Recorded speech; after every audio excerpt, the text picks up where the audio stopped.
উপজেলার থেকে, কিন্তু খোদার কসম আমি আলেমের চাপ তো আল্লাহর কাছে। চেয়ারম্যানের থেকে চাপ আমার কম না বেশি? কথা কর না কেন? তেনে আমার চাপের চিন্তা করা আমার দরকার না।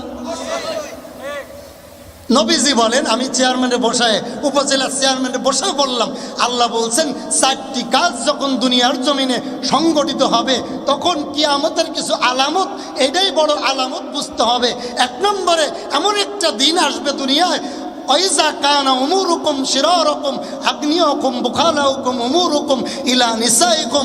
1 নম্বরে দেখবেন এমন একটা জামানা আসবে মূর্খ লোক সমাজের নেতা হবে। সহিহ হাদিস। জোরে বলেন মূর্খ লোক।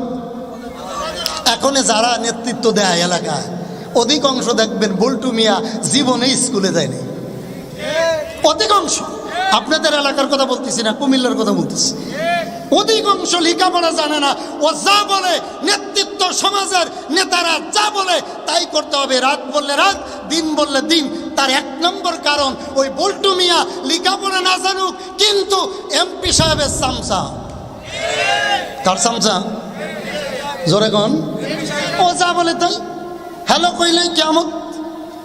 এমপি সাহেবের চামচা হইছে। হ্যালো বললেই মাহফিল বন্ধ, হ্যালো বললেই বিচার বন্ধ। 2 নম্বরে, কয় নাম্বার? আরো জোরে। 2 নম্বর রাসূল বলে, এমন একটি জামানা তোমাদের সামনে হাজির হবে, ধনী ব্যক্তিরা যাকাত ভুলে যাবে, সুদে টাকা লাগাবে। শুনতেছেন? ধনী ব্যক্তিরা মাহফিলে টাকা দিছে কয়জন জিগান? মাহফিলে টাকা দিছে মধ্যম শ্রেণী আর গরিব রিক্সার ড্রাইভার। চেয়ারম্যান কয়টা দিছে আমি জানি না, আমি আপনার কইতেছি না ভাই। আপনি কয়টা কিনছেন আপনার ব্যাপার, কিন্তু অধিকাংশ মাহফিলের টাকা মধ্যম শ্রেণীর এবং মা বোনেরা অনেক ডিম চাউল দিছে এখানে। ঠিক কিনা ধরে কন? হাদিস। 2 নাম্বার, ধনী ব্যক্তিরা মাহফিলে ভালো কাজে টাকা দিবে না, সুদে টাকা লাগাবে, আর তাদের টাকা খাটবে খারাপ রাস্তায়। এখানে যদি মমতাজ আসত লোক কম হইত, পরিমণি আইলে মা গো, কম না বেশি?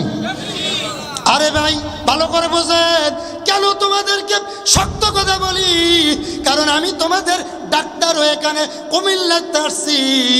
তোমার ফোড়া উঠছে, ফোড়াটা পাকছে, আমি ডাক্তারে যদি ফোড়াটা গালায় না দিই, যদি পুষ্টা বাহির করে না আনি, খোদার কসম ক্যান্সার হয়ে তুই মরবি। কি বন্ধু ভালো করে বুঝবেন, ভালো করে বুঝবেন, যারা রাজনীতি করেন ভালো করে বুঝবেন। আমি পরীক্ষা করে দেখছি, যেদিন থেকে মমতাজ সংসদে যে গান গাইছে ওদিন থেকে বাংলাদেশের 12টা বাজছে। ঠিক কিনা? যেখানে কোরআন তেলাওয়াত হতো, যেখানে হাফেজরা কোরআন তেলাওয়াত করে সংসদ উদ্বোধন করা হতো, সেখানে নর্তকী মমতাজের গান দিয়ে উদ্বোধন করা হয়েছে। পরের বছর করোনা বাংলার জমিনে ধরছে। ঠিক কিনা?